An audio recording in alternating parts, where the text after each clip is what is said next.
Hello and welcome to Everybody Has a Story with Jeff Seltzer. I am your host, Jeff Seltzer.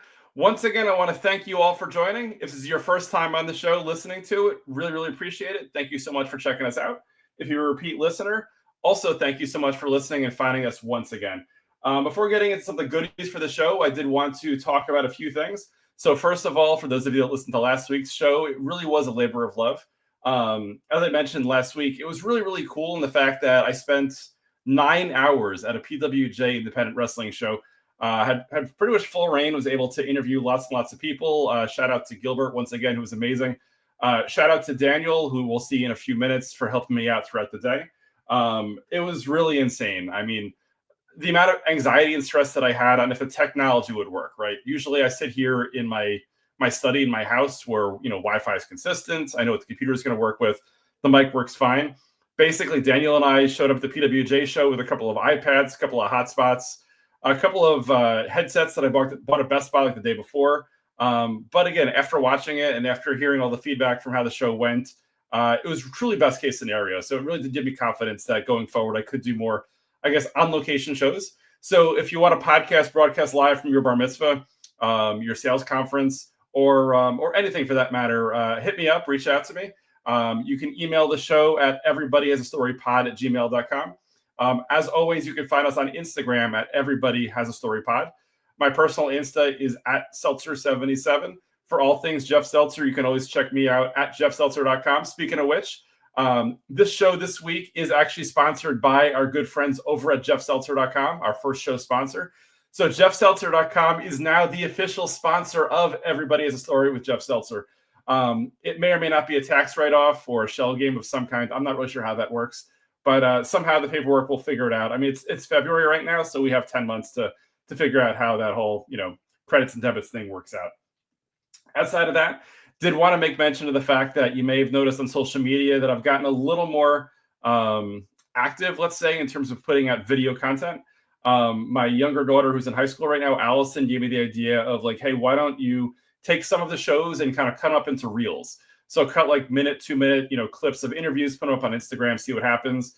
I've been sharing those up onto YouTube, onto TikTok, as long as TikTok's still around, and seeing what I can do to hopefully, get more followers and get more attention. Because, nobody wants to necessarily try a new show in an hour, but if you could find a minute or two clip, I mean, that's kind of the way social media works these days, which is absolutely great. Also, did want to shout out to all of the new followers that I've gotten following the PWJ show.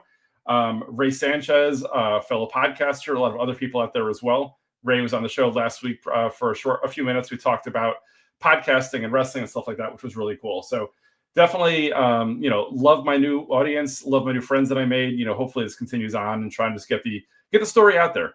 And once again, if anybody has a story they want to share, wants to get on the podcast, definitely DM me, let me know, and we'll see how we can set it up.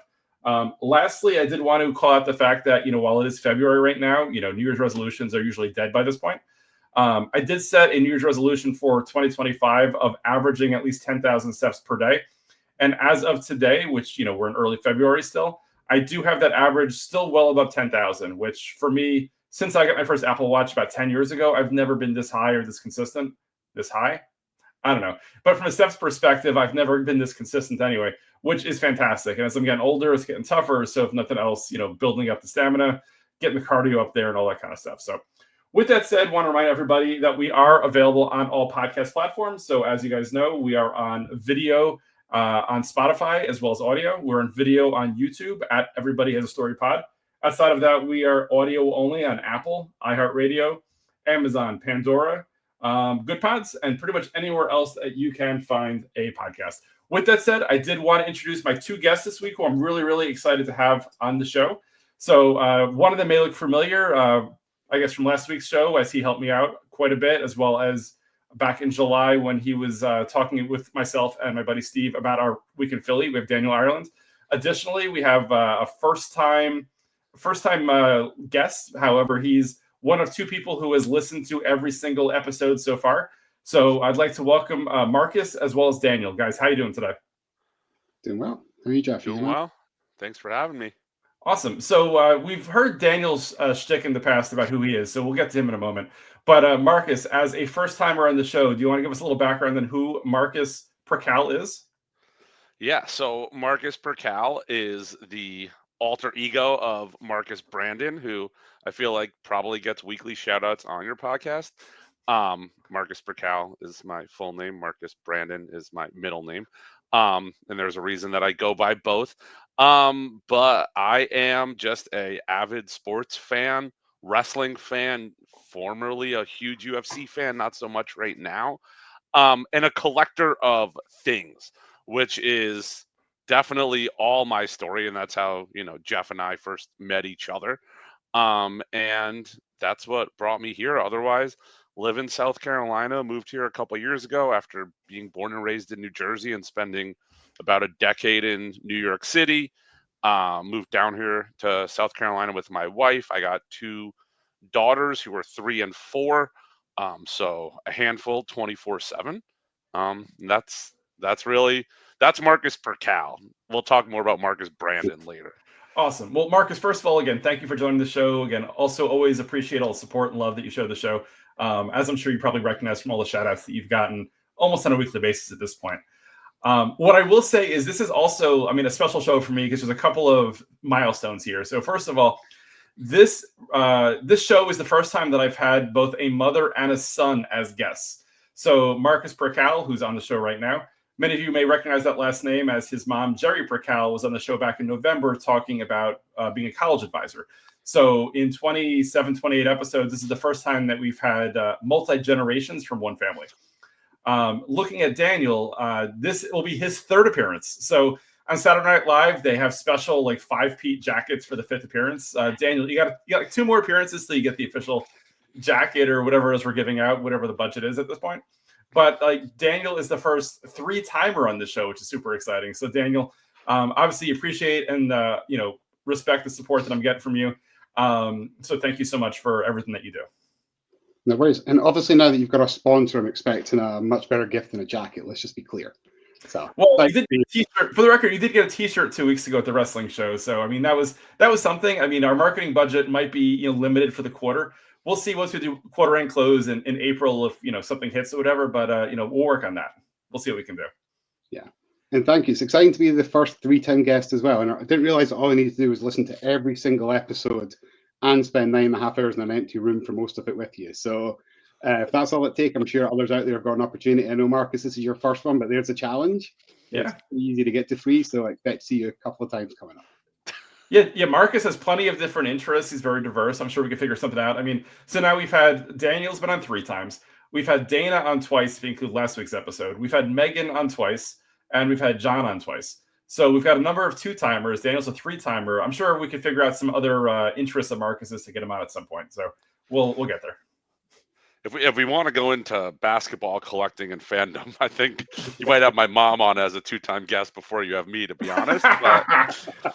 Well, Jerry's very sweet. I would love to talk to your mom again. So, and we'll refrain from taking any mom jokes here just because we like Jerry. So there's that. These will live forever, so I appreciate that. Absolutely. Cool. So with that said, anybody who did read the show notes or the title of the show realizes that the topic of this week's episode is card collecting, right? So I'll give a little background on how I got into card collecting and my history of it, and then we'll walk through what Daniel and Marcus has lived through. Because in honesty, card collecting has evolved so much over the years. So I think of the 3 of us, I am the oldest. I was born in 1977. So my earliest memories of sports cards was probably like mid-'80s or so. Growing up in the 80s in New Jersey, I was a baseball fan, a little football, a little basketball, but mostly baseball at the time. So as many people, I guess, of my age or older probably remember, in the mid-'80s, there was still the Topps bubblegum packs where it was like 50 cents or something like that. You had a pack of like 10 or 12 cards. Usually the card in the back has a piece of gum that would usually stain the back card. So hopefully that wasn't a good card. Sometimes you get a checklist as one of your cards as well. So that was kind of a waste. But you're hopeful to get some kind of cards, right? Then eventually Donruss, Fleer, Upper Deck, Score, things like that would launch. And oftentimes people would say that basically the peak of when I collected, late 80s, early 90s, was probably the worst time to collect baseball cards because it was so oversaturated. There was a lot going on out there. They all kind of looked the same. And then eventually, it kind of hit the wall, right? I was of the mindset at the time where, my dad collected sports cards when he was younger, and cards from the 50s and 60s had some kind of value, right? If you had a Mantle rookie, a DiMaggio rookie, Maris rookie, stuff like that. I was stuck with Hal Morris, Hensley Mewins, and Kevin Moss rookies, which if you have a stack of them, you probably can't even get a piece of gum nowadays with them. So kind of was what it was. Fast forwarding through that, I eventually, got older, found girls, went to college, life evolved, stuff like that. And then I probably went a good 20 plus years without collecting sports cards at all because I just found other things and other interests and such. And then actually probably about 2-3 years ago, probably mid-pandemic, I've been staring at my box of sports cards I had in the attic, and I was like, these give me no happiness. These are taking up space. I don't need these. And again, I've got a pile a mile high of Alvaro Espinosa rookie cards, which, I mean, what are they even for at this point? I don't know. So a friend of a friend's son, I think he was like 9 or 10, was into sports cards. I was like, here, just take these boxes. I don't know what they're worth. Probably nothing of value in there. Just take them. So I did that. And then about a year later or so, and Marcus will tell his story shortly, I got very much into professional wrestling cards because at that point, in let's say 2022, 23, give or take or whatever, sports cards as a whole, the industry changed significantly versus when I was growing up. When I was growing up, you got a bunch of cards that look kind of plain, not really glossy, not great. But what it's evolved to today is just amazing. And the fact that nowadays when you buy packs, they have numbered cards where it's exclusive. They have autograph cards. Growing up, if I could have gotten a Bobby Meacham autograph card out of a pack, that would have been just sick. I would have been like, wow, Mike Pagliarulo, Dave Rigetti, all of these cards that are signed, right? But you couldn't do it back then. Nowadays, basically, whether it be wrestling, whether it be football, whether it be baseball, cards are a lot more expensive now, and packs are a lot more expensive. It's not 50 cents a pack anymore. It's could be into the dozens of dollars per pack or even more. But the opportunity to get really cool and exclusive and special kinds of cards is there. So it's definitely not a kid's game anymore or a poor man's game. But if you have the resources to buy stuff, it definitely, it's definitely changed. And I would say for me, that's kind of where I'm at right now. Marcus looks like he's turned his camera off. So I'm going to look over at Daniel and ask, especially Daniel coming from a different perspective, growing up in Europe where collecting might've been a little different growing up. I'm not really sure. If you can kind of talk us through kind of Daniel, how what are your first memories of sports cards, how you got into them, and kind of take us through your evolution and your journey. Yeah, totally. So to your point, cards was not a big thing in the UK. I'm from Scotland. I think I mentioned that in the podcast previously. Not really a massive thing in the UK. So really growing up, I was much more of a sports fan, massive wrestling fan, as we talked before, but across all sports. And that has really carried through now into my 40s. So any sport I'm excited by. I think I went to 64 sporting events last year. So over the last 5 or 6 years, sports memorabilia has become a big part of my life. I've collected everything, as you see behind me, from signed football pictures to baseballs to game used jerseys to basically anything I can get hold of, usually tied to the teams I support.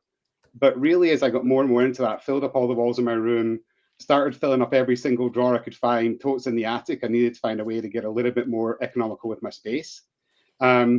And really, it was baseball. So I became a big New York Mets fan. Yep, you can all laugh at me. When I moved to the country, I chose the New York Mets.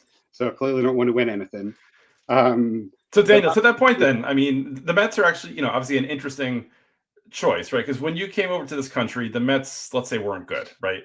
They oftentimes, let's say, peak around early to mid-season, but by around June, not really much is going on. I mean, for me, I love the jerseys. I love the colors. The orange is really cool. But what went into your mind when you picked the Mets over, let's say, the Yankees or any other team that's in the area, or even, not even in the geography, but just in general? What was it? Someone take you to a game, or kind of what popped you there? Yeah, it's actually a good question. So this one, actually, most of my sports teams, US teams, is when I moved here, I picked them. So I'm a Bengals Blues fan. That's probably a story for a different podcast at a different time.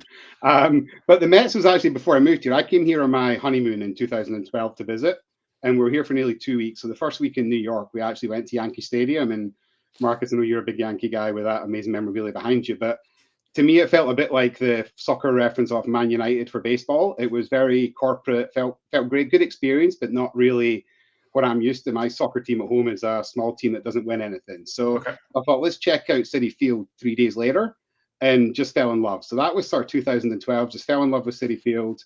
Then started Citi Field is a great field. I mean, as a Yankees fan, I think I could easily say that Citi Field is better than New Yankee Stadium.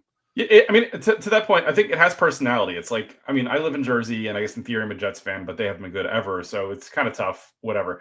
But like MetLife Stadium, where the Giants and Jets play, is like the most generic, just like awful football stadium.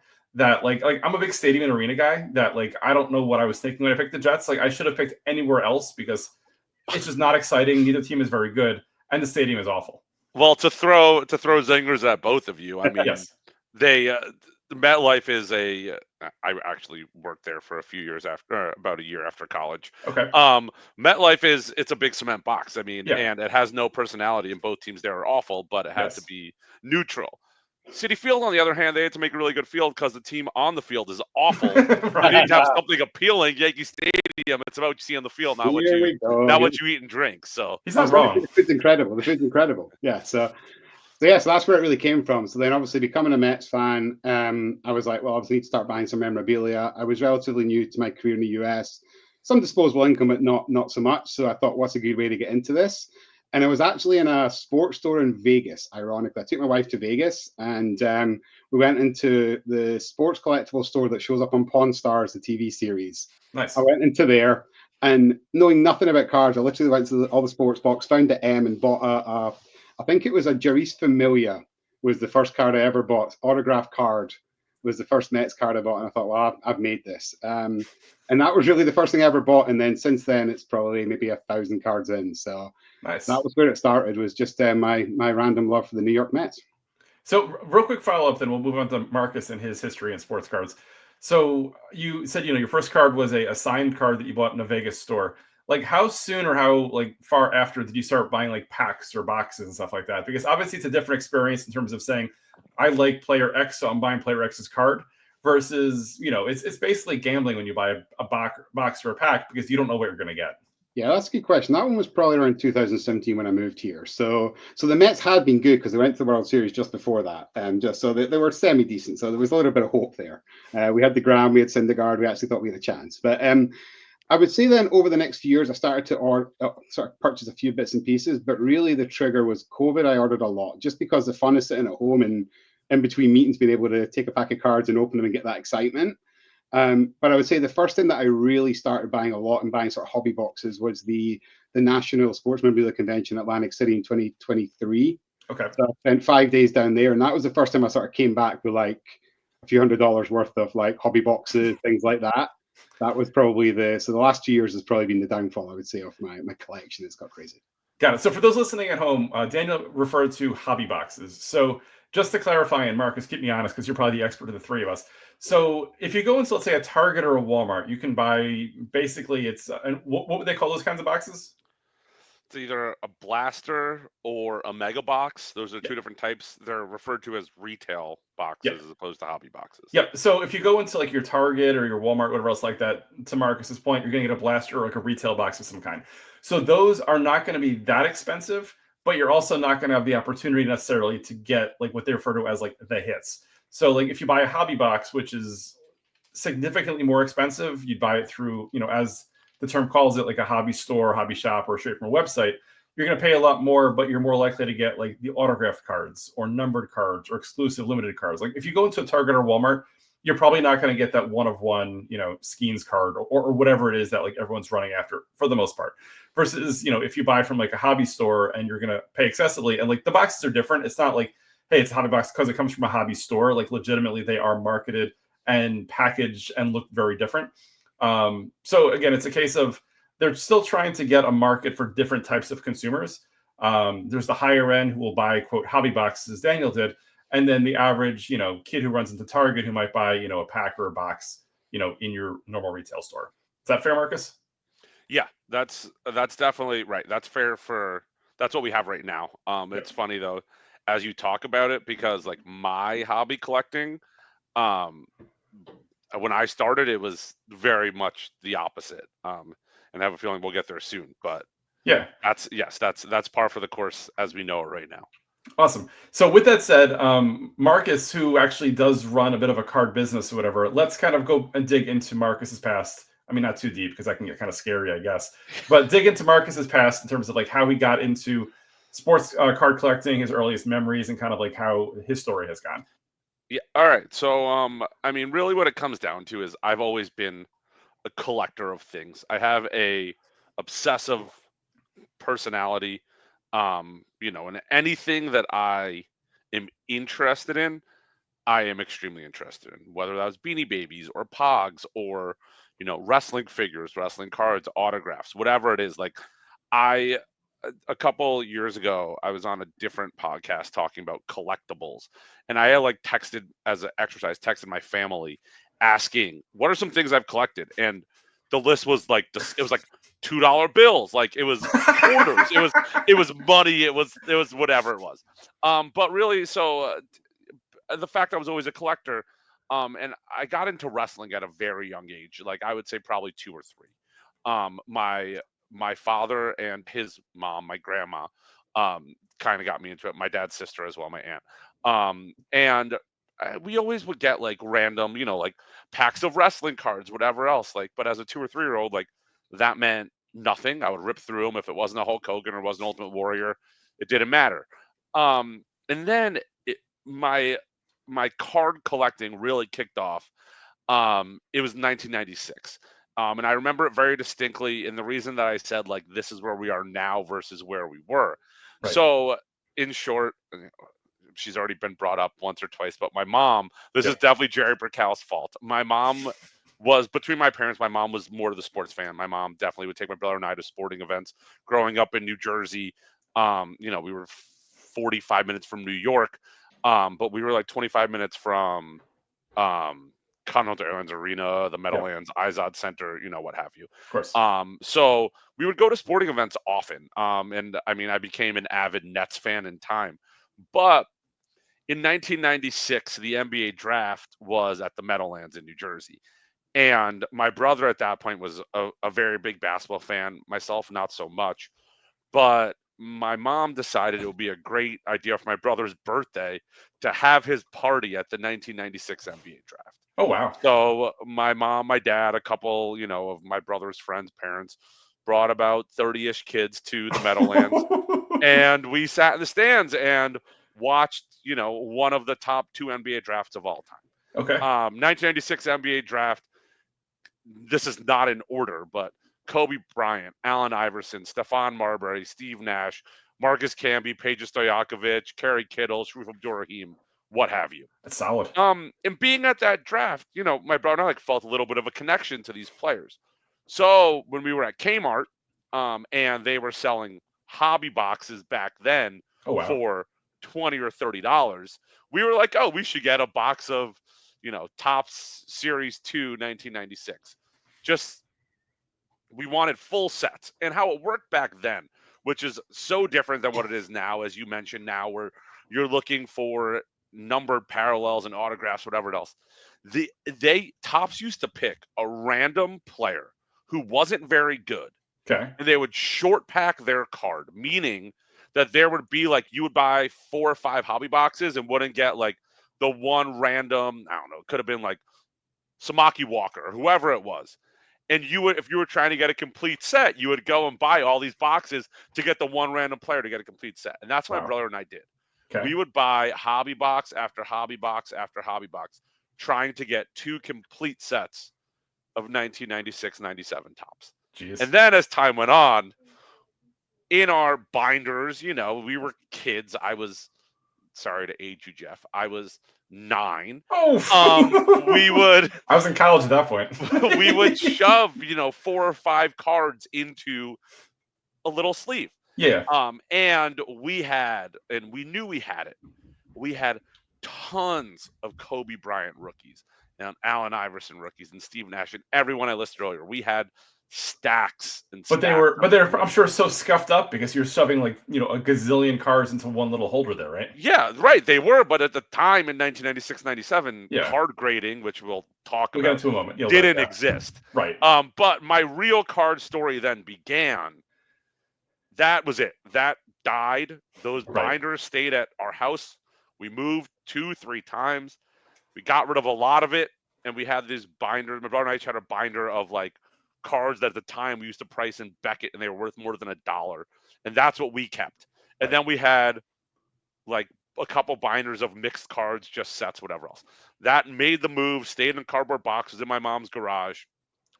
Come 2020, COVID pandemic, I'm living in New York City with my wife, and we have to get out of the city. So we stay at my mom's house for a few weeks with the caveat of, if you're staying here, I would love if you cleaned out some of your trash that you have, which is all my collectibles. Right, of course. So I start sorting through stuff. And at this point, the card boom in 2020, cards were at their peak. Value was insane. But I one night sat down with my wife, my mom on the couch, found this binder, opened it up. 1, 2, 3, 4, 12 Kobe Bryant rookies. Wow. 1, 2, 3, 4, 5, 20 Allen Iverson rookies. Like Steve Nash, Yes. legit could have 40 plus. Right. And I found them all, and I was like, all right, these could be worth something. Put them aside. And then also in 2020, the whole collectibles market was booming in general. I was very into wrestling collectibles. People had disposable income. People know where to go. This is what people were excited about at the time. Exactly. And Yeah. I was buying and I was selling already. I've always been a buyer and a seller. Yep. Like I literally started, I know I mentioned $2 bills earlier. Like I started selling $2 bills on eBay when I was in the 6th grade. I would literally run to the payphone and call home and be like, Mom, what's my eBay auction at? Right. And she would give me, and I would sell $2 bills for $3 a piece. And I realized if I could do that, I could sell anything online. Of course. So I've got big into wrestling collectibles. I'm buying and selling in 2020, funding my own hobby, whatever else. And all of a sudden, I see wrestling trading cards in 2020 when I have disposable income. Yep. And I was like, I need to get in on these. Bought some boxes, had some great hits, really liked what I got. And then I started looking into card grading, whatever else. And I ended up, my brother came to visit. At this point, my oldest daughter was born. My brother came to visit. He stayed at my mom's house. She said, hey, if you're here for 3 days, actually, they drove in from Chicago. They were probably in for like 36 hours. And he was Sure. like, I know Marcus found all of his valuable stuff. I want to do the same. So we had probably like 30 something Kobe rookies and all this Awesome. other stuff. Yeah. And unfortunately at this point, obviously Kobe had passed years prior. Of course. And I found all the Kobe rookies, found a couple of wrestling cards I had gotten that I really liked, drove them to Long Island to Filth Bomb, which is one of the predominant card companies right now, and worked with one of their employees and sent them all into PSA to be graded. And so before you go any further, would you mind giving a little explanation of what grading is and what PSA is? Yeah. I've experienced that Daniel has, but I'm not sure if our listeners necessarily are aware, just to give them some context. Yeah. So, in order to make a Kobe Bryant card not equal to a Kobe Bryant card, not equal to a Kobe Bryant card, you look at the condition of the card. And there's a lot of companies that do grading. The predominant ones are going to be CGC, which I'm going bottom up. I should. Yeah. Let me switch this real quick. Go for it. PSA is the creme de la creme. Beckett, and CGC. There's a couple others that fall below that. But what these companies do is you send them your cards and they inspect them. They inspect things like, what do the corners look like? Is there any whiting or any bending around it? Is the printing perfectly centered? There's a variety of things they look at, and then they put a grade on your card. And to do that, I wish I grabbed a couple. I can turn it on in a minute and grab some when Daniel and Jeff start talking. And they put it in it's called a slab. It's a case that is pretty tamper proof. And they put a grade on that. And then that way, a Kobe 1996-97 Topps rookie is not equal to the one next to it if one wasn't shoved into a binder with 6 behind it. And if it was immediately put into a top loader case, taken care of. Right. And So, to answer that, what I'll say is, so for me, when I buy cards online, specifically, let's say on eBay, I generally only buy slabbed or graded cards. This way, when you're buying a card, you don't necessarily know the condition. Pictures don't necessarily show it. But if I'm buying a card that's, let's say, graded, so PSA 10 is the highest grade, PSA 1 would be the lowest grade. So for the most part, I will buy and Daniel's showing an example of what it looks like on camera if anybody can see it. If I buy a PSA 9 Don Mattingly rookie, which I did recently, I know what the condition is going to be. Right. There's never any like subjectivity of like, oh, was it mint, near mint, good enough, whatever else like that. It's a third party. This is what they do. And because of the way that it's encapsulated or permanentized, for the most part, as long as I don't take it and start throwing it around the house and try to break it, like for decades to come, it will always be basically locked in at that kind of a rating. Right. And then, like I said, there's different companies that do it. So a PSA 10, people believe is more valuable than a Beckett 10, for example. Gem Mint 10, that's the highest that you can get. But in short, so I took these cards to Long Island. We had them submitted for grading in 2021. Um, it wasn't really the plan, but we moved a couple months later. It took 14 months to get the cards back on what usually is a 28-day service. But PSA was so back. I don't remember the numbers, but there was like they were getting like 1 million cards a week or something like that, and were completely backlogged. Right. By the time we got them back, the market had burst a little bit. Kobe cards weren't worth what they were. However, like I said, I had dabbled in wrestling a little bit before then. I had 2 wrestling cards that I submitted. Both came back Gem Mint 10s. And this kind of comes full circle into my collectible story to what Jeff was talking about. It's really how Jeff and I know each other, which is through the Major Wrestling Figure podcast, which is 2 former WWE wrestlers who collect figures, and they've built this community on Facebook that's pretty incredible. They have a weekly podcast. So I submitted 2 cards, and being the opportunist that I am and the flipper that I am, one of the 2 cards was from one of the hosts of the Major Wrestling Figure podcast. Matt Cardona is his name. Zack Ryder was his WWE name. I pulled this really nice autographed card. I looked at it. I knew it looked good. Submitted it. Dimed it, as they say. That means it got a Gem Mint 10. Posted it in their Facebook group and said, I can't believe this got a dime. And immediately had a DM of like, well, what do you want? Right. And I sold it to Zack Ryder himself. And at that moment, when I realized that you can get these cards and the market could be what it was, I don't remember what I sold it for, but it was much more than I paid for the card. It covered a large chunk of the grades that my brother and I did for the Kobe's, which were not good. Right. But we have our childhood collection, enshrined, which means a lot to us. It's cool. Because that birthday party is something that, that was really important to us. I realized there was a big market there. And at that point, I kind of started to try to figure out what can I do with cards to make this more than just a hobby and to make it a bit of a financial, I don't know the word, a side hustle for myself. And that's where we are. Well, first of all, Marcus, thank you for sharing. Really appreciate that. And obviously, that was a long background. I apologize. No, I absolutely love your journey. I mean, we went through a lot, but I mean, obviously, there's an emotional attachment to the cards, which is huge, right? Like seeing that you grew up with it, you and your brother bonded over it, you and your mom bonded over it, and stuff like that. Before we get into, I guess, the current state of cards and obviously the business that you run as well, I did want to get both Daniel and Marcus's perspective on something. So, 2020 hits, COVID hits, and everything is just changing in weird ways. In 2020, 2021, I was convinced that the sports card industry was going to go fully digital. So this is when something called NBA Top Shot got huge. Top Shots. Yeah. And that's when NFTs were huge and, things were, weird, blockchain, all that kind of stuff. I looked at it and I even debated multiple people online and I was like, it feels like in 2020, technology is where it is. They can kind of protect that you have a certain card. You can buy an NFT, sell it, whatever else like that. I thought that was the future. I mean, sitting in 2025, I was dead wrong. And that, those types of things really didn't hold much value and kind of died off. Did either of you buy into any of those like digital cards at the time? Or you kind of rolled your eyes at it and said, yeah, this is not going to last. Let's stay physical. Daniel, you want to go first? Yeah, so I didn't. And also, I am probably the opposite of Marcus. I have never actually sold a single piece of sports memorabilia. I got a lot for you to buy, dude.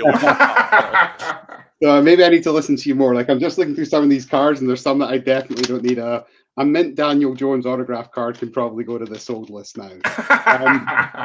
But no, so for me, I didn't get into NFTs as such. It was not something that I really jumped into. The one thing that was the closest I did is I don't know if anyone's aware of Rally. It was a company that set up where you could buy shares in high-end type of stuff. So I did buy into a little bit of their stuff, but that was more like super rare sports cards, but you didn't actually own the card. You owned like one share or two shares. So was that a scam or was that legitimately like you owned like a percent of like a Honus Wagner rookie or something like that? It's legit. It's fractional ownership. Okay. It's like so stock, basically I guess, it was right? like Rally was like all right, we're gonna buy, whatever the high. It was not a 10, but whatever the highest Honus Wagner is, and Right. instead of you having to pay X price to get that, you're gonna pay, one thousandth of that, and you could buy. And then they had 1,000 shares of the card, Sure. and then eventually, Rally was able to sell some of their cards on like Golden Collectibles and things like that, and the people that owned the small fractions got a payout. It may have been maybe you got $60, but you put in 20. It Right. basically took an actual commodity and made like a digital market around it, but you had fractional ownership. So it's similar to the stock market, basically, where like I don't necessarily own all of Apple, but I own like a very small percentage of Apple. Right. Company. But what they did was they digitalized a physical commodity, right? Okay. So it's more like if you and 30 of your friends were like, hey, we're gonna buy this house, Yeah. and then we're gonna Airbnb it. Sure. But they digitized it, so it's fractional ownership. Yeah, Makes and sense. they had everything from Bond cars to the first Apple Mac. So I'm thinking now maybe I technically have sold something because I think I did sell one of those. So technically maybe I have sold something. But yeah, Nice. So that was kind of the closest I got. NFTs was not really something I moved into. Didn't be you, Marcus. Got it. Yeah, Marcus. What are your thoughts? Did you do it, or like what was your thought at the time? So my brother. I'm gonna send him this link, so I'll throw him under the bus real quick first. We can clip it for him. He can take a look. It's all good. This clip would be terrible. People would never buy from me on whatnot if this is not. So my brother, when he found his binder of cards, like I said, we would shove them in, and the stacks were like stuck together. So he Googled like how do you separate stacks of cards. And what we found was if you microwave them for 5 seconds, they'll separate. Perfect, great. The cards looked awesome. Well, we quickly found out with this is our stack of Kobe Bryant rookies. Oh wow. We quickly found out is that while they looked, or not quickly, it took us 14 months. They looked good to us. They were all 6, 7s, 8s, 9s. Okay. So the cards inflated. They got a little yellowed on the, what would be a white edge. They got a little yellowed, that kind of thing. But my brother then got itchy as well. So he got me into NBA Top Shots. I had NBA Top Shots. I had the NFL when they released their version of that. I don't remember what it was called, but it's on the same platform. UFC also was on that platform, and I was very invested in the UFC one. And then I also grabbed a couple NFTs. WWE had like some Undertaker launch around WrestleMania that was very low, and actually it was actually an NFT, not like I mean, Top Shot's an NFT, but it's was that the one where different. I think Cena had one also where it was like you got the NFT, but they give you like a bundle of other nonsense as well. The Cena one, I wish I bought all of those because those are all worth a ton of money because no one bought them. No, the Undertaker, I don't know. There's like 1,000 bought, maybe less, whatever it is. Okay. It's got a little bit of value. And then I also went in with my brother and some of my friends on. It was called Zed Horse Racing, which I've heard of it. Is this the horse racing, or is this where you're having horses virtually reproduce or something like that? Like, yeah, it's exactly the whole thing. Yeah, okay. And they're actually going dark in about 2 weeks.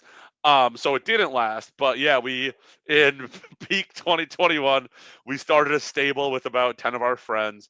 We all put in a couple $100. You needed, we bought horses. You had to race them. If they won, Ethereum. If they paid to enter the race, whatever it is, Right. and then you wanted to like train them and breed them, and there was different colors that were worth more and different types of horses. The whole nine. It was whatever. We had fun doing it. We were bored.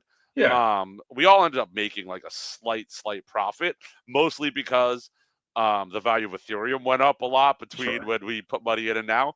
But yeah, I mean that was what I was. I'm blanking on what the UFC and the NFL ones were, but a UFC Strike, and then the NFL whatever it was. Yeah, but I was in NFL all day. I was in on those slightly, but yeah.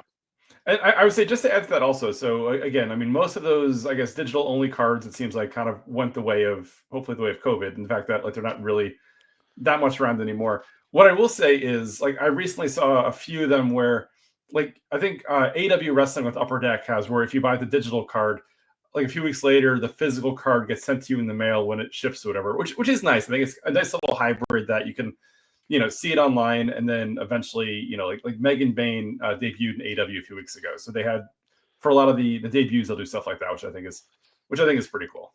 Yeah, that's Upper Deck E-Pack, that's called. So they do a couple different things there. First off, they actually, with their hobby releases, like we were saying, the difference between a blaster or retail and hobby, a blaster box, you're gonna get like 6-8 packs, probably somewhere between like 24 and 36 cards. That's about a $25 to $35 buy. As opposed to a hobby box, could be, I don't know, usually like 80 to, depending on what you're getting, like thousands of dollars for a hobby Right. box. What Upper Deck does is they actually save a bunch of their product and their hits, like the good cards, the autographs, the low number stuff, the valuable stuff, and they put it on their e-pack site, which is direct to consumer. They charge a pretty good price. It's unfortunately a little delayed, so like the products are like a year behind, and when they do put it up, they charge basically what the product cost when it came out. But it's known that they hold back a lot of the good hits. And then also they put like online only redemptions. How it works, I open a hobby box, I get, let's say, 300 cards. Like if you build a complete base set, you can exchange it for something. Or if you get 5 of every base card, you can exchange it for a different variant that was only available through Upper Deck's website. Sure. And then, as you mentioned, they do, in those cards, while they're digital, you can then pay a couple bucks to have them mailed to you if you have a good card, Mhm. an autograph, or as you said, AEW does things like, oh, if a wrestler debuts, they put out $6 a card online, and you can buy a card, and you have a 1 in 10 shot of getting a blue or 1 in 25 of getting a gold. And Right. that's a $6 card. If you get a gold, you can literally go online. It's a $50 card immediately before you even get it in hand. Right. And then there's those redemptions down the line where it's like, all right, this year in this series we put out 20 debut new arrivals cards. And if you have a gold of every single one of those, you can exchange it for these 8 cards, and you still get to keep your 20, but Right. you get this additional set. Nice. So, that's one thing that they're doing. That's pretty cool. Upper Deck does a very good job with their digital cards. And again, if kind of it whets your palate, instant gratification. You want to open a box of hobby cards, Right. you don't have to go to the store and get it. You could go and do it digitally. And if you get good cards, you get them sent to you. Right, which is awesome. So you mentioned the redemptions, which I think are really cool. What I will say is like the WWE cards that have come out the last couple of years. What intrigues me is that oftentimes when you open a pack, you can get a redemption card in there as well, which oftentimes it's an autograph redemption card, which is intriguing because I guess it's probably a logistical thing in that they just couldn't get the guy to autograph it ahead of time, so they send you a redemption thing. So like I've gotten redemptions for Brother Love or like Molly Holly, or last week I got a You Seth got two Rollins. for me, by the way. I did buy them from you, absolutely. And then I gave one of those Brother Loves because I think I got 2 Brother Loves from you in the same day. Redemptions. I gave one to Daniel. I received mine. Daniel's still waiting for his redemption. So good luck on that one. It's But again, that's a it's like bit different. That's a bit different. First off, WWE, that was a Panini card. Now sure, they moved to Topps, different company. yeah, But that's different in the sense of what that is that's when, so there's 2 different types of like autographs that you pull from a pack of cards. sure, The first is called on card, which is pretty obvious. It's that these cards are actually put down in front of wrestlers or athletes, whoever it is, and they touch that actual card. They sign, the autograph is on the card. And then there's sticker cards. And what those are is they can go sit down with that's on card. And they could sit down with John Cena or whoever, Mike Trout, whoever it is, and say, hey, sign 400 stickers for us, or sign 1,000 stickers for us. And then right, Topps gets to take that and say, we're going to put these on the cards that we need them to be on so we can fulfill this. right, And if they can't get that done in time, whether it's a sticker or an on card, they put a redemption, which basically says like you have this card. It wasn't in the pack. Go online, submit your code. You scratch it off like a lottery ticket. You scratch off your code, submit that, and we'll send you the card when we have it. Oftentimes they get it. They don't always. That's a thing. With the AEW Upper Deck, it's more like achievements okay, where it's like you have this card if you want us to send it to you, or you can consolidate them and we'll send you something else. But don't get it wrong. Upper Deck also does have redemptions that they put into their physical packs. Sure. But with the e-pack, it was achievement is the word I was looking for, where it's like, hey, if you combine or if you have these 10 cards, you get this bonus MJF autograph, what have you. Gotcha. So right before getting into whatnot, into card breaks, which is I think current state as well as probably future state of cards, I did want to ask both Daniel and Marcus a question that I kind of asked myself a couple of weeks ago on the pod. So I was walking around a sports card show a few months ago, and I was looking around, and I was blown away just at how many tables were predominantly Pokemon. Right. So like when I was growing up, I'd go to a card show and it was all baseball cards, basketball cards, football cards. And it makes sense, right? Like people go buy Dunruss, Topps Fleer, whatever. Like I like Don Mattingly or I like Aaron Judge. Like it makes sense, right? You collect this guy and follow him.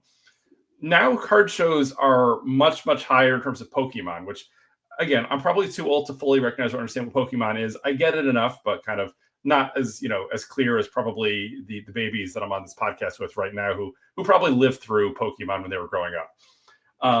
So trying to get a sense. Pokemon Go was those are some great times. I do remember that. I think I tried that once, and I don't know. Someone As a Steps guy, I'm surprised that you weren't more into it, to be honest. I heard somebody got hit by a car with Pokemon Go because they weren't paying attention. It's probably a Michael Scott in the office driving into a lake situation. I don't know. But in any event, the comment that I made was like, if I'm looking at like sports cards, like an Aaron Judge rookie, like if Aaron Judge does well, and let's say the scarcity factor is there in terms of a rare card, I understand how a card would go up in value, right? Let's say there's 100 of a card, and Aaron Judge goes to the Hall of Fame. Sure, it makes total sense. Like, do either of you have a view in terms of like how Pokemon cards like blow up from a value perspective? Because I mean, there are some Pokemon cards that I've seen at these shows and even on TV that are in like the thousands or tens of thousands of dollars. Like, what drives the demand? Like, and kind of the point of comparison I made was kind of like stocks to Bitcoin, in the fact that like sports cards that kind of look like stocks, right? So Aaron Judge does well, the Aaron Judge cards do well. Apple, the company, does well, the Apple stock does well. On the flip side, you have Pokemon, which let's say isn't necessarily real, but people like it and think it's cool, and so it goes up in value. Bitcoin's the same thing too, right? Bitcoin, in theory, is a thing where it's not like a company or an entity does well, so the value goes up. Like, I guess, what is your view on Pokemon cards? Like, how it goes up in value, why it does, and kind of what drives it? Yeah, I would say my experience of Pokemon cards is pretty limited. I think the biggest benefit for me is actually just, especially locally, because there's been so many sort of Pokemon card sort of events and conventions, and there's usually sports memorabilia with it. It's given me a lot more shows to go to. Like if I think of Woodbridge, for example, they have one every single month. Sure. Usually a Pokemon one. So for me, it's not something I have an interest in. I really don't even know where to start with the values. But what it has done is opened up another opportunity multiple times just for me to go to catch the 5 or 6% that is the sports card tables. Yep. But Marcus has probably got better perspective on values than I do. So first off, yes, I did live through the Pokemon card craze when it started. You could be sure I had some Charizards that I wish I still had. But I want to say I totally get it, but also like how these markets work is wild. But the thing is I heard you mention this on the podcast, and I actually almost texted you about it, and I was like, I don't. This is tough to explain in writing. Sure. But I do totally get it, right? And this is why I get it. Take out Bitcoin, stocks, everything else that you mentioned. Yes. Just look at collectibles in general. Right. It's all about scarcity and supply and demand. So if you have, let's just say, I mean, I'm not going to use Kobe Bryant as an example because he's, elite. But let's talk about, like, let's say Stephon Marbury, right? Awesome player, had a very long career. If you have a Stephon Marbury rookie card, those are mass produced. There's literally tens of thousands of them. And if you have like a Eric Dampier rookie card, but it's a one of one, meaning that it specifically says that there's only one of these, that Eric Dampier card could be worth more money than Stephon Marbury, even though Stephon Marbury had a better career and is still well known. I couldn't tell you how long Eric Dampier played or what he did. I could tell you Marbury did a lot. Right. But it's all about the supply and demand, and it's any collectible. It's not just cards. So I feel like the mindset of like, how do Pokemon cards go up and down? Like, It's not like Aaron Judge where they're breaking home run records, right? Like, what's a Beanie Baby doing? A Beanie Baby does nothing. But Right. if you had that original royal blue peanut, which is like the Beanie Baby that you always hear about, and if you had the light blue peanut, there's no difference between them. They're both Peanut the elephant, but one of them is much more rare. One of them has different types of pellets in it, apparently, and that's what makes it valuable. And that's what collectibles are. But Is it's all about scarcity and rarity. It's not about what the person on a card is doing. It's about what you have and how rare it is and how many people want to buy it. so I get that, but I guess at that point, I guess my question would be, like, is there a fear, I guess, or a risk in collecting Pokemon cards like that kind of went the same way as the Ken Griffey Jr. Upper Deck rookie, right? So back in like 1989, and I know you guys were probably what toddlers or crawling around at the time. Totally get that. But like at the time, like the Ken Griffey Jr. card number 1 Upper Deck 1989, it was super valuable. Everybody wanted it because it looked awesome. It was a new card set, but for whatever reason, it just kind of like took off. Right? It was right place, right time. Upper Deck got the sense of this, and Upper Deck, I've seen documentaries on this, just started printing the hell out of this card. So initially, it was probably the same odds as any other card in the deck or in the pack or in the set. But then once they recognized, like, hey, there's a lot of demand for this card, they started jacking up the amount of Ken Griffey Jr. rookie cards that were in packs. So, basically they, significantly increased the supply. People at the time didn't necessarily understand the demands, should drop or how much easier it was to get the card. Years later, people figured it out. Pokemon, since it's a similar situation, or I mean, even any other card set too, like what's to stop Topps or any company from just printing out like I think who is it, Opeachy or one of those companies, whatever.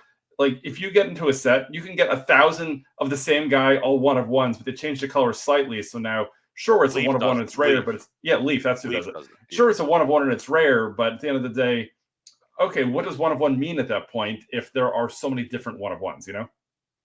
Yeah, for sure. So I mean, and I think that's like it's a game. Yeah. But yeah, I mean, to your point, Leaf, like, I mean, I had a Leaf one of one a couple weeks ago. It was the Rizzler. If you guys know the Costco guy. Yes. I had a one on one, and I started doing research, and there was, I don't know, 20 different one on ones.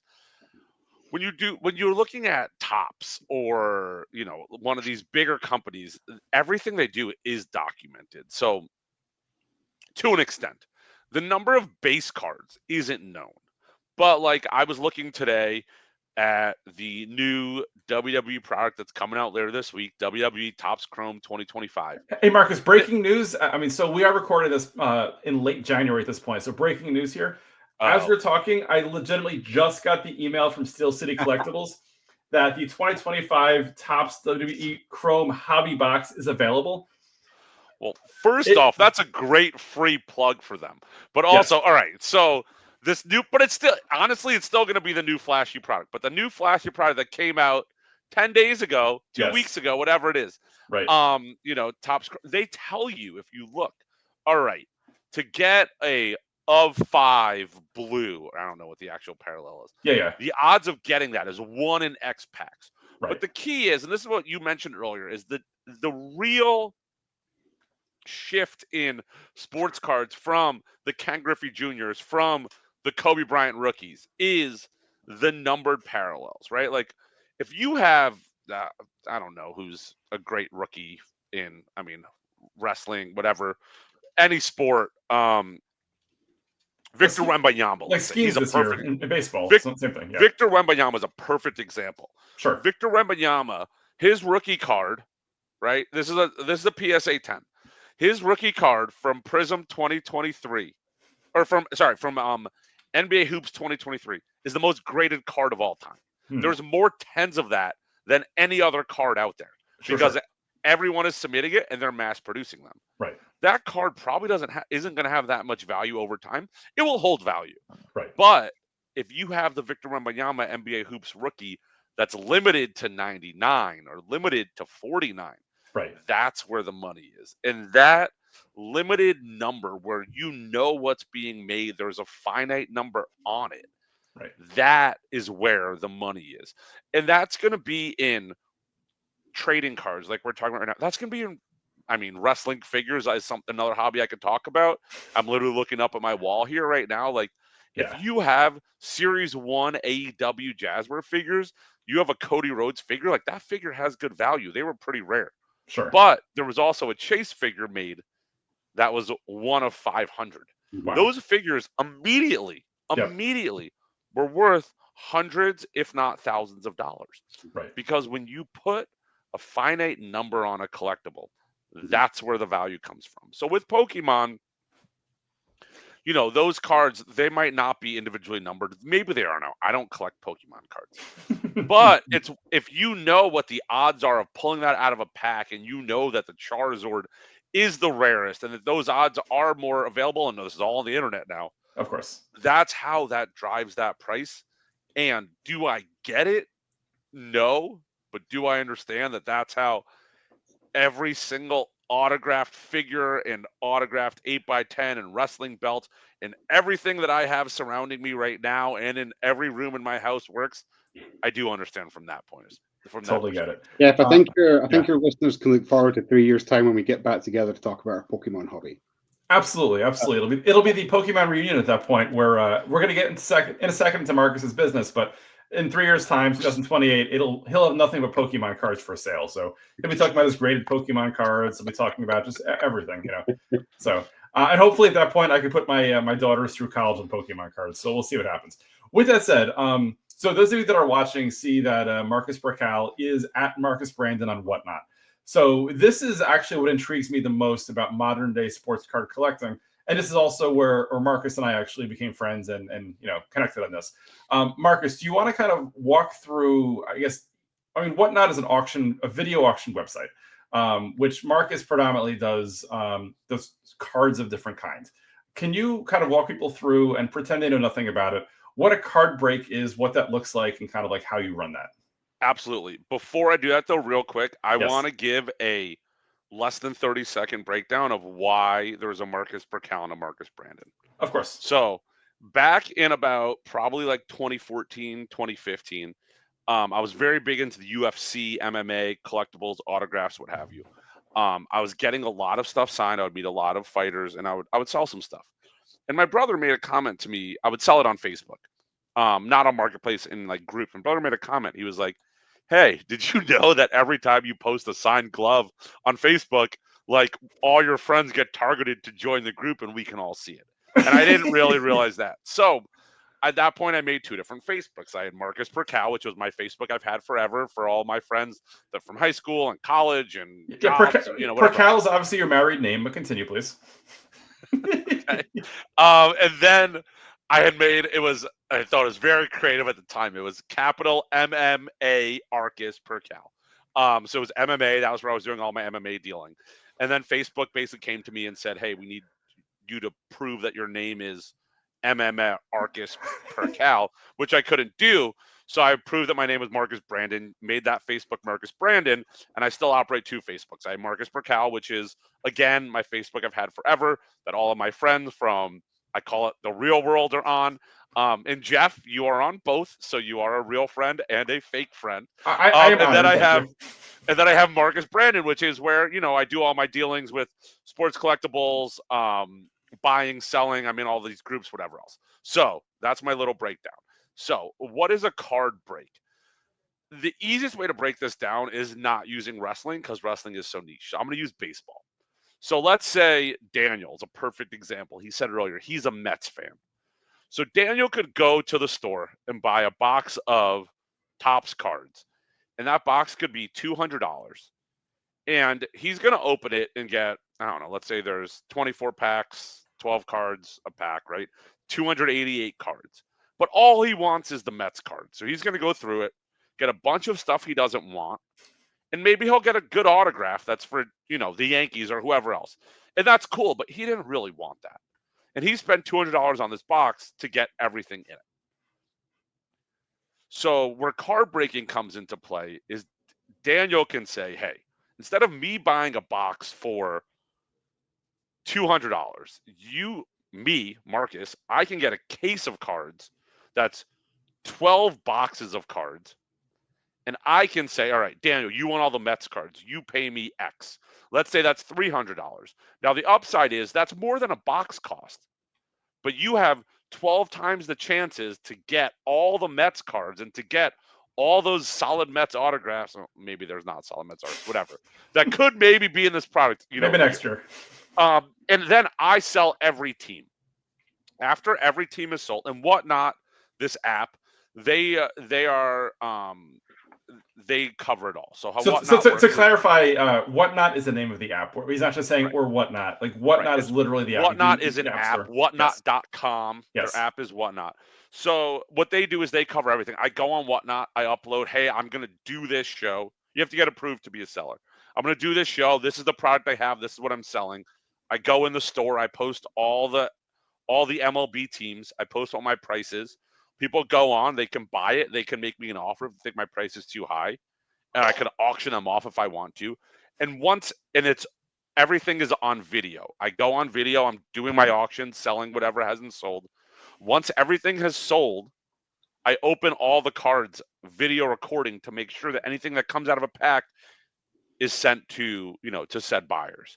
So you go through the whole process, and then the buyer pays Whatnot. Actually, Whatnot takes out fees, gives it to the seller once the seller fulfills their orders, and that's how Whatnot works. So when you think about it on a wrestling scale, there's not teams in wrestling. So instead of there being 30 teams, 32 teams, if I'm looking at this beautiful product that came out a week and a half ago of Topps Chrome 2025, there's 225 wrestlers on the checklist. So I sell 225 spots. And Jeff says to me, I want every Hulk Hogan card, every Ultimate Warrior card, and every Roman Reigns card. That's right. And Daniel says, I want every Katana Chance card, every Jimmy and Jey Uso card, whatever else. And I sell all those spots, open all the cards, and then I fulfill all those orders, send them out. So it gives you basically the opportunity to get exactly what you were looking for at a premium price, but more chances. Instead of you buying one box, you're getting in on case breaks that could be 12, 20, 24, 30, 120 boxes, whatever it is.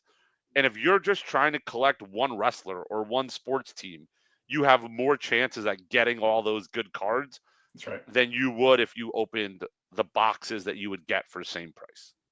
Yeah, great explanation. I mean, I look at it for myself as like when I was in college is when eBay first kicked off. So back in like 98 or so was the first time I did it. Like this is almost like a modern day, like on steroids, like what eBay has kind of evolved into, right? It's an auction site. This is live video. So again, as I said to Marcus before we went on the air, it's weird actually seeing his face because usually on the auctions, you're only seeing his hands as he's opening up cards. So actually seeing, all of Marcus here is definitely, a different experience. But you actually watch everything in real time. You're bidding, you're auctioning, you can request bundles.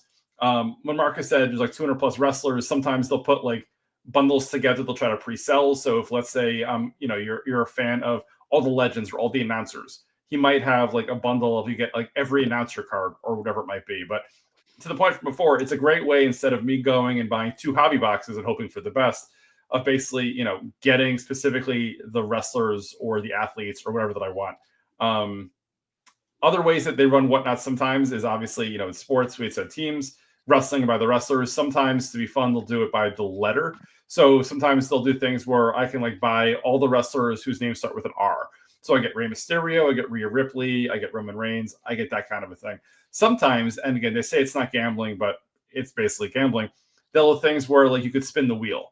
So you can spend X amount of dollars and they spin the wheel and whatever it lands on, that's the person or the group or whatever that you get. So there's different fun ways to do it. I see it no different than buying lottery tickets and the fact that, it's fun, it's interesting. You've got a different spin on things. At the end of the day, like you're learning and getting new things that you wouldn't have had previously. And again, it's probably more cost efficient than buying boxes yourself where, you may get things you don't want and then trying to flip them is kind of tough. But again, if I'm a Roman Reigns fan, which I'm not, but if I were a Roman Reigns fan, I could say I'll put X amount of dollars down. I get every Roman card that comes in and it's mine. I could possibly get nothing or I could get a whole bunch of them. So that's kind of where the gambling thing comes in as well. And the fact that, if it hits, it could hit hard. I can get autographs. I can get numbered parallels, but I could also get either just base cards or nothing at all. So you could spend money and legitimately nothing gets shipped to me. Just the way that it goes. But that's where the fun comes in. And Jeff, just to add, Yeah. I have to admit that I resisted the temptation of Whatnot for so long. Yes. Until about 2 weeks ago, Jeff and I were at a wrestling show, and we sat in the bar beforehand as he watched the break. And every single night since, I have been on Whatnot. So I like to joke Who that was Jeff- who was actually no free plugs for anyone but me. I don't want to know who's breaking. And we'll, Mark- we'll say the name starts with an M and ends in an A, let's say.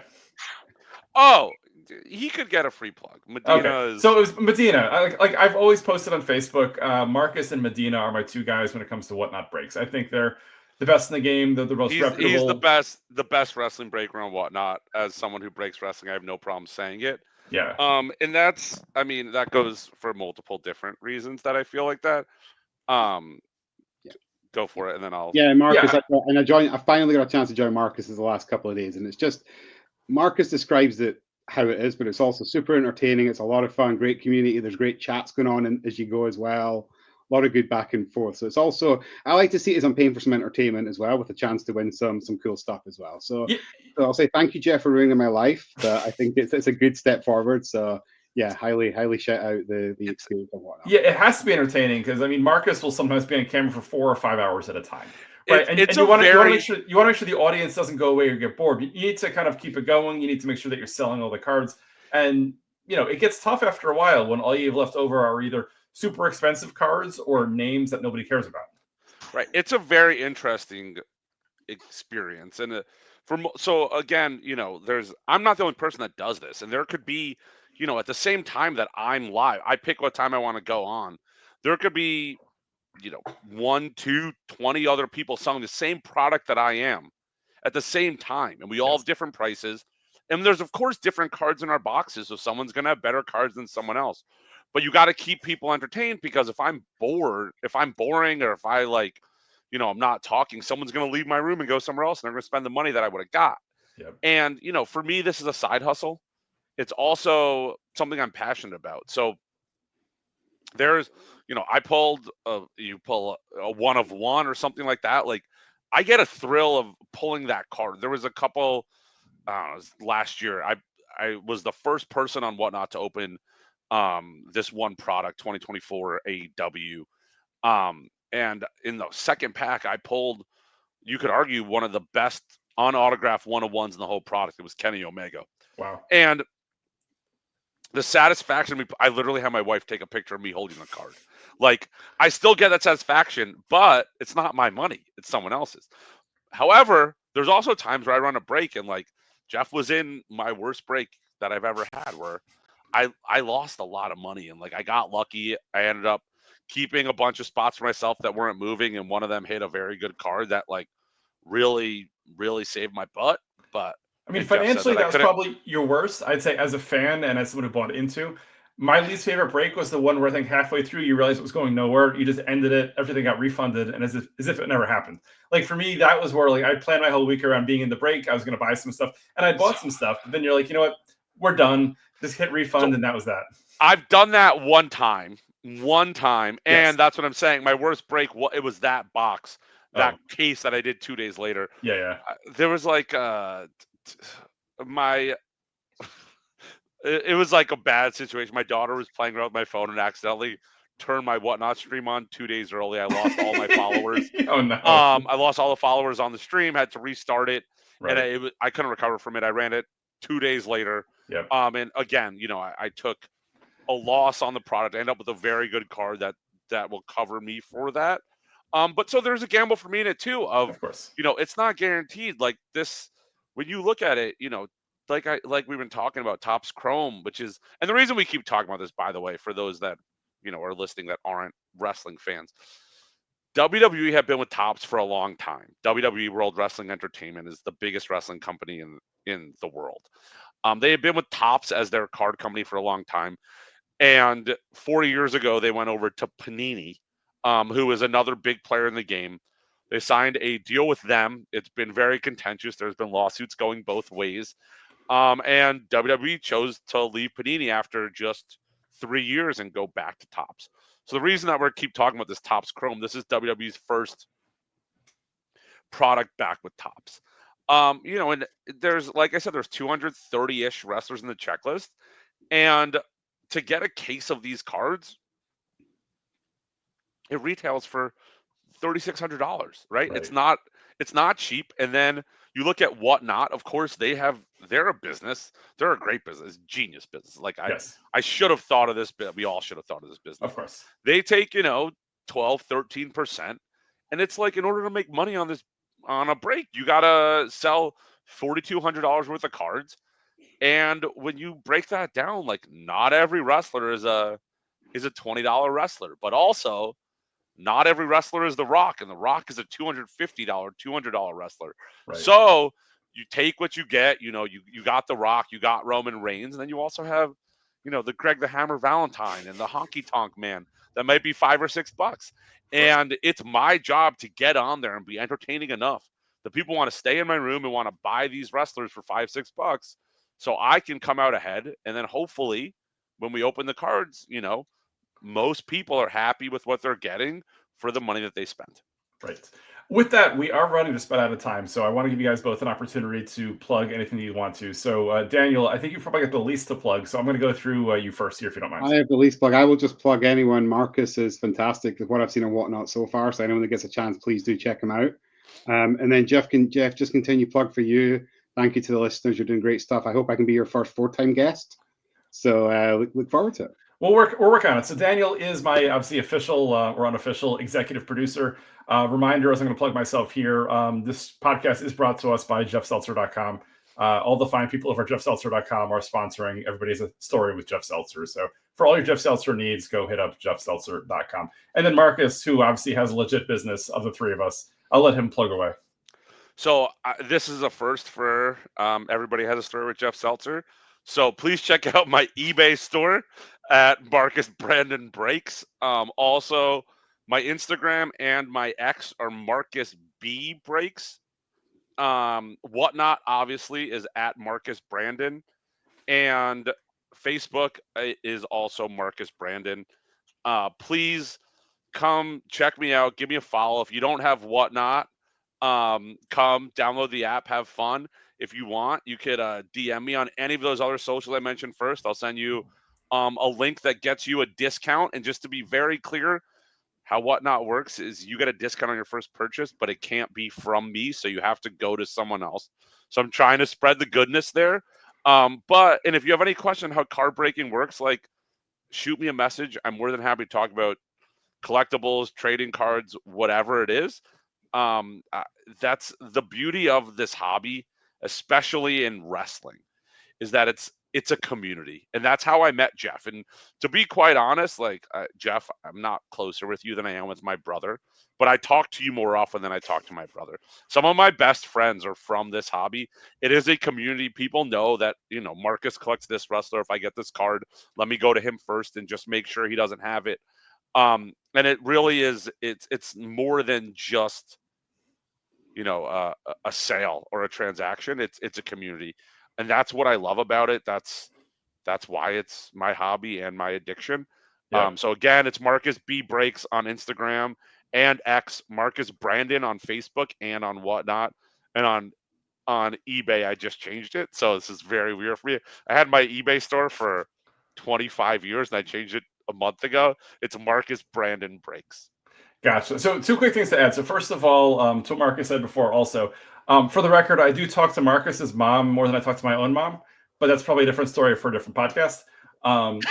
Additionally, I wanted to throw out there that Marcus is legit. So, in the early stages when I first, met Marcus online and such like that, like I bought a box or two of WWE cards and I had no idea what I was even looking at. So like legitimately as I'm opening the box and hitting in pictures and I'm like, is this worth something? He's telling me that I should have numbered cards and my vision is just shot. Like my vision's not very good. I definitely need reading glasses at this point. And I was like, I didn't get any of those. He's like, Jeff, take a look again, get some reading glasses and look, because there's definitely some numbered cards. Looked at them again and I had like a dozen cards, which were, what they should have been or whatever. So Marcus, he was very helpful and like very user-friendly, let's say, and walking me through what I actually had, what I'm looking for. So that was just really, super helpful. Marcus does mean it when he says he's willing to help out. So reach out to him. He can definitely help you out. And again, I can't say enough good things about his Whatnot streams. They're entertaining, great value, and lots of really cool stuff. And he'll walk you through it. Like he won't talk to you like you know what you're talking about. Like he will educate you as you need to or want to when it comes to any kind of cards. With that said, guys, thank you again for joining. Really, really appreciate your time. Our first three-time guest, Daniel, first of many for Marcus. So thank you, guys. We are just about out of time. I want to remind everybody on Instagram at Everybody's a Story Pod. Myself is at Seltzer77. All things Jeff Seltzer, jeffseltzer.com. And we'll see you next week. Take care, everybody. Thank you so much.